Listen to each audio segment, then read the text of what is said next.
Hey everyone, it's V. Welcome back to the channel. So today we're going to be getting into chapter 3, Imagination and Faith. I highly suggest checking out chapter 2 and chapter 1 first if you haven't already listened, because it will just make a lot more sense on what we're talking about. Okay, so prayers are not successfully made unless there is a rapport between the conscious and the subconscious mind of the operator. This is done through imagination and faith. By the power of imagination of all men, certainly imaginative men, are forever casting forth enchantments, and all men, especially unimaginative men, are continually passing under their power. Can we ever be certain that it was not our mother, while darning our socks, who began that subtle change in our minds? If I can unintentionally cast an enchantment over someone, there is no reason to doubt that I am able to cast intentionally a far stronger enchantment. So in chapter 2, I touched on telepathy and thought transmission. So if you're confused on those topics, you can go check out chapter 2. I think we're going to be getting into it more, but basically what he is saying is when you think about someone else, because everything is energy, their subconscious mind receives that energy. It picks up on that. But it's their subconscious that picks up on it. So the subconscious mind of that person needs to accept it in order for them to unconsciously act on that thought of yours. For example, you think of someone or someone pops into your mind. That's because there was thought transference between the two of you. Someone thinks about you and they pop into your mind. You think about your friend and all of a sudden you get a call from them.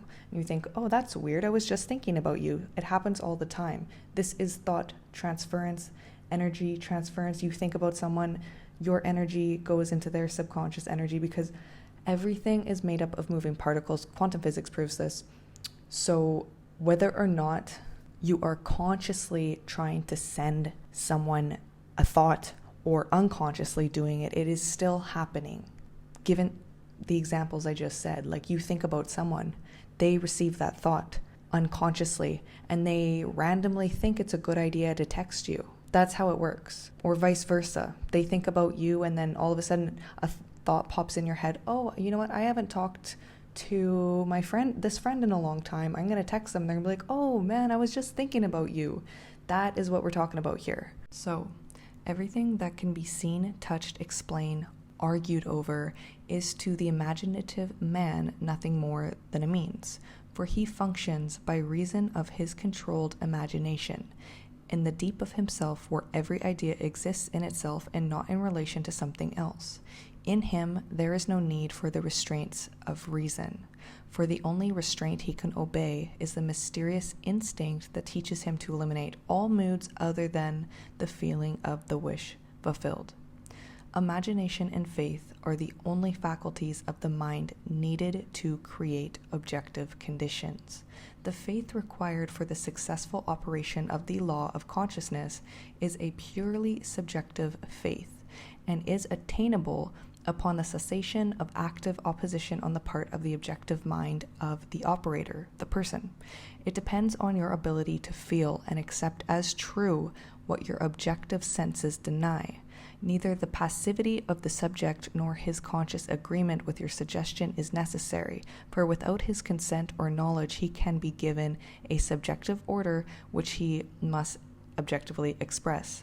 It is a fundamental law of consciousness that by telepathy we can have immediate communion with another. Basically kind of what I was saying before. With thought transmission, another person will receive it. There's no denying that. It's just his subconscious mind receives it, and he will act according to that if his subconscious mind accepts it. So the person will just act accordingly, but unconsciously. So you want to run into someone and you send that energy to them. Their subconscious mind accepts it, and therefore they get an idea in their mind that they want to go to the store an hour earlier, and therefore you guys run into each other.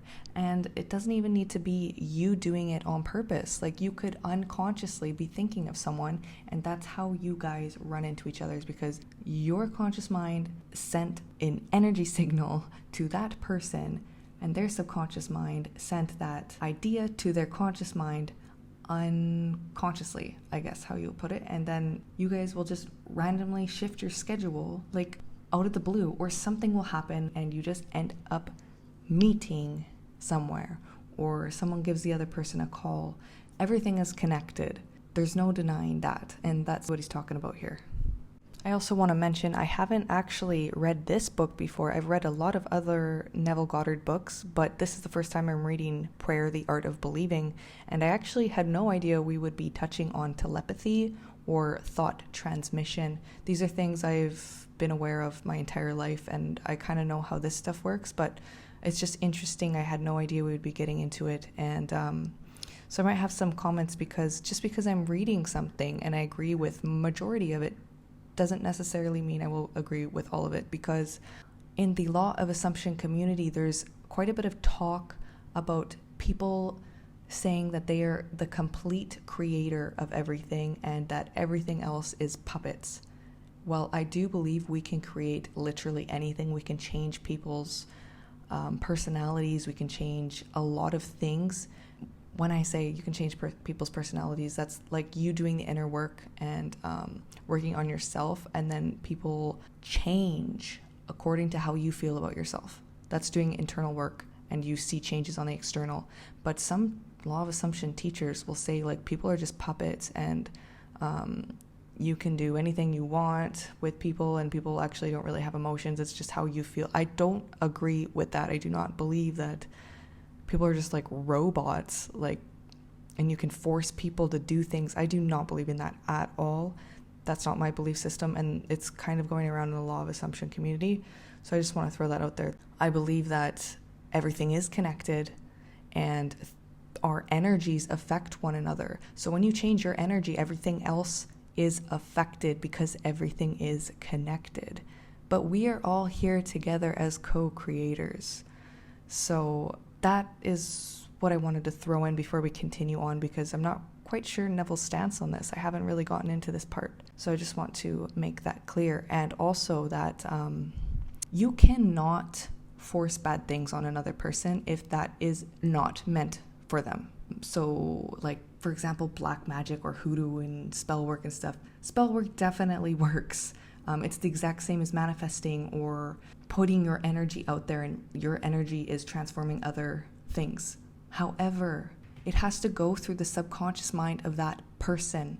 It's also like if you have ever had Reiki or energy work, or even any type of like medication and stuff, and that person deep down actually doesn't want to be healed.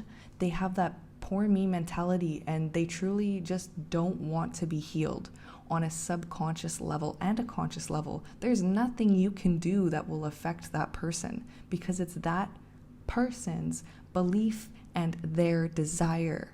If someone subconsciously does not want to be healed, they're not going to be healed. If someone subconsciously doesn't want to go through devastating circumstances of events, it's not going to happen.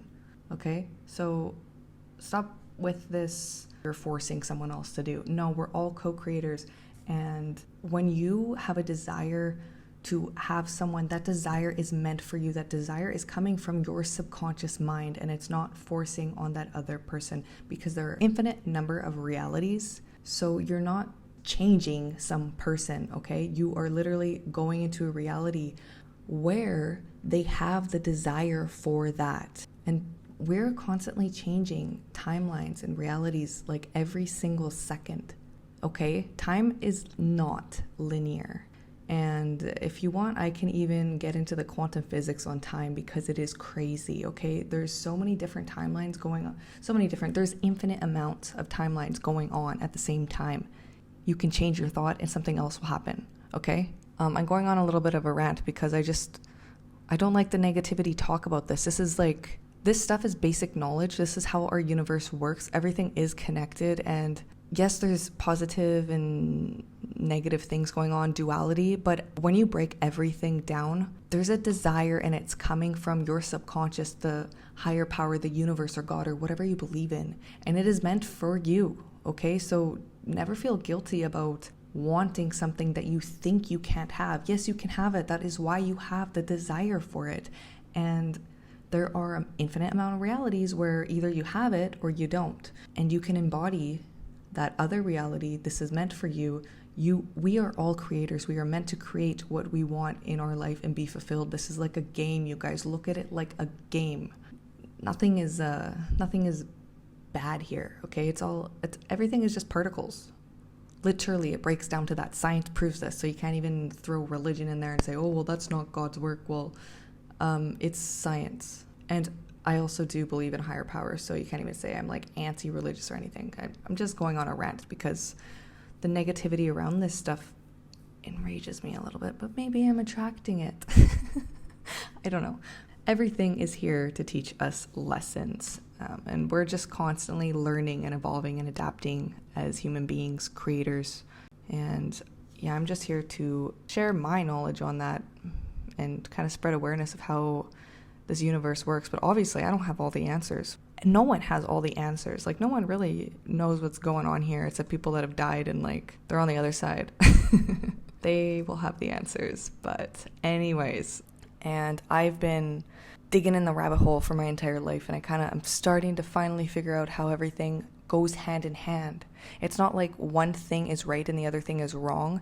Everything is partially true and everything is partially false. It's about taking truths and what feels right from every single area and not saying, oh, you know what, religion is wrong. Oh, you know what, spirituality is wrong. Oh, you know what, science could be false. Like, just ignoring everything, but taking pieces of everything and putting it all together and comparing it and seeing what the similarities are. When you break it all down, it's basically all agreeing on the same thing.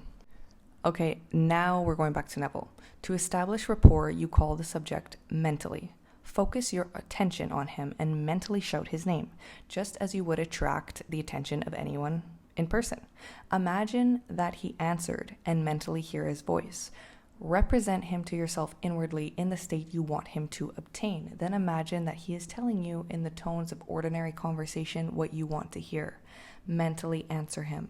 Tell him of your joy in witnessing his good fortune, having mentally heard with all the distinctiveness of reality that which you wanted to hear, and having thrilled to the news heard, return to objective consciousness. Your subjective conversation must awaken what is affirmed. Here's a quote from the Bible. Thou shalt decree a thing, and it shall be established unto thee. It is not a strong will that sends a subjective word on its mission so much as it is clear thinking and feeling the truth of the state affirmed. When belief and will are in conflict, belief invariably wins. Not by might nor by power, but by my spirit, saith the Lord of hosts. It is not what you want that you attract. You attract what you believe to be true. Yes, guys, this is facts. Therefore, get into the spirit of these mental conversations and give them the same degree of reality that you would a telephone conversation. Another quote from the Bible. If thou canst believe, all things are possible to him that believeth. Therefore, I say unto you, what things soever you desire, when you pray, believe that you receive them, and you shall have them. When you pray, believe that you receive them, and you shall have them. This is why prayer works. People that don't even believe in manifestation or law of attraction, Christians or whatever your religion is, and you're praying, and you just believe that God will bring it to you. So there's infinite amounts of ways to create things in your life, whatever your belief system is. Back to Neville. The acceptance of the end wills the means, and the wisest reflection could not devise more effective means than those which are willed by the acceptance of the end. Mentally talk to your friends as though your desires for them were already realized. Imagination is the beginning of the growth of all forms, and faith is the substance out of which they are formed. By imagination, that which exists in latency or is asleep within the deep of consciousness is awakened and is given form. The cures attributed to the influence of certain medicines, relics, and places are the effects of imagination and faith, like the placebo effect. Everything is basically a placebo. The curative power is not in the spirit that is in them. It is in the spirit in which they are accepted. The letter killeth, but the spirit giveth life. The subjective mind is completely controlled by suggestion, so whether the object of your faith be true or false, you will get the same results. I'm going to read that again. So whether the object of your faith be true or false, you will get the same results, because the subjective mind is completely controlled by suggestion. There is nothing unsound in the theory of medicine or in the claims of priesthood for their relics and holy places. The subjective mind of the patient accepts the suggestion of health conditioned on such states, and as soon as these conditions are met, proceeds to realize health. According to your faith be it done unto you, for all things are possible to him that believeth. Quote from the Bible. According to your faith be it done unto you, for all things are possible to him that believeth. Confident expectation of a state is the most potent means of bringing it about. The confident expectation of a cure does that which no medical treatment can accomplish. Yes, like placebo effects, when you're giving people a sugar pill and they're still getting cured, the same as people who are getting the actual pill. It's all in your belief, your assumptions, what you are assuming or expecting to be true.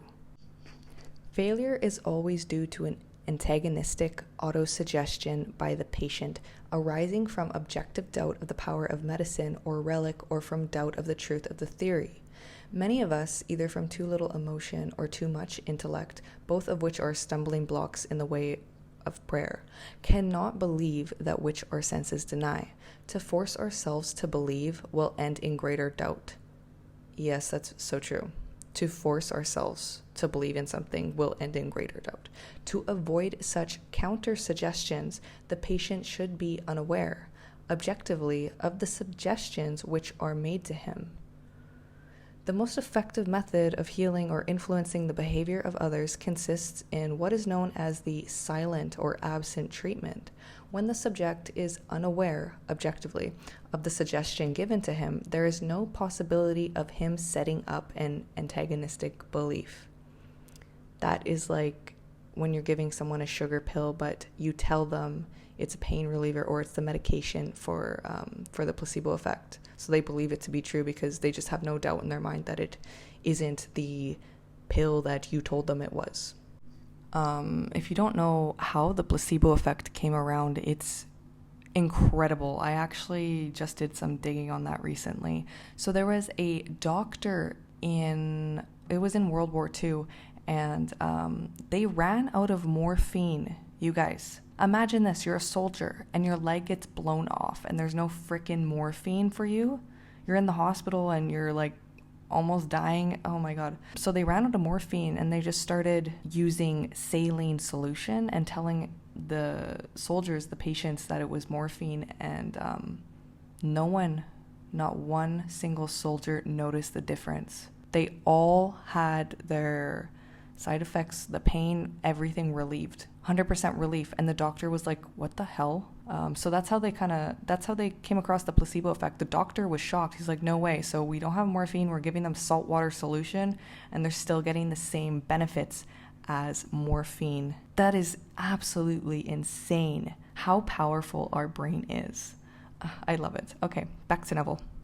Oh, quick side note. So I thought the placebo effect was discovered in World War II by Henry Beecher, but actually it goes back quite a while, like to the 18th century. They were using the placebo as well. So maybe this is going to be a different video, but it's just neat that, World War II wasn't that long ago. Some crazy history facts there. Anyways, now back to Neville.